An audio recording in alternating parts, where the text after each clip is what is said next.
નમસ્તે મિત્રો, આપ સૌ સાહિત્યપ્રેમી વાચનપ્રેમી મિત્રોનું ઓડિયો ગુજબુક્સમાં સ્વાગત છે.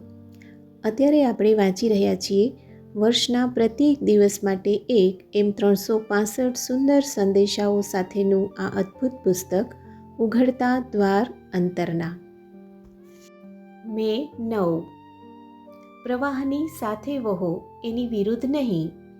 તમને જ્યારે એમ લાગે કે પરિવર્તન જરૂરી છે ત્યારે એનો પ્રતિકાર ન કરો. બદલાવા માટે તૈયાર રહો. ખૂબ લચીલા બનો, ખુલ્લા રહો. અને મારા માતા પિતા માટે જે યોગ્ય હતું તે મારે માટે પણ યોગ્ય છે એવું વલણ કદાપી ન થવા દો. તમારું વલણ એ રીતનું હશે તો પરિવર્તન કદી નહીં આવે. અને પરિવર્તન તો આવવું જ જોઈએ.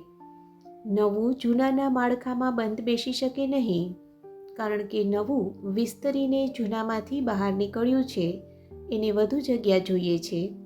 એની સાથે તમે પોતે વિસ્તરો અને એને વધુ જગ્યા કરી આપો. પ્રતિકાર ન હોય ત્યારે એ પ્રક્રિયા પીડાદાયક રહેતી નથી.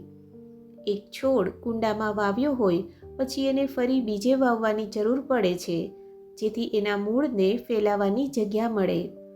તમારી ચેતના જૂના ખ્યાલોને વળોટીને બહાર વિકસી હોય ત્યારે એને નવા પ્રદેશમાં વિસ્તરવા દેવી જોઈએ. આ પ્રક્રિયા બહુ સ્વાભાવિક રીતે બની આવી શકે. તેમાં તાણ કે કષ્ટ હોય એ જરૂરી નથી. ફક્ત લગામ ઢીલી મૂકી દો. હળવા થાઓ. શ્વાસ લેવા જેટલી સહજતાથી તમારી જાતને બદલાતી, વિસ્તરતી, જૂનામાંથી નીકળી નવામાં ગતિ કરતી અનુભવો.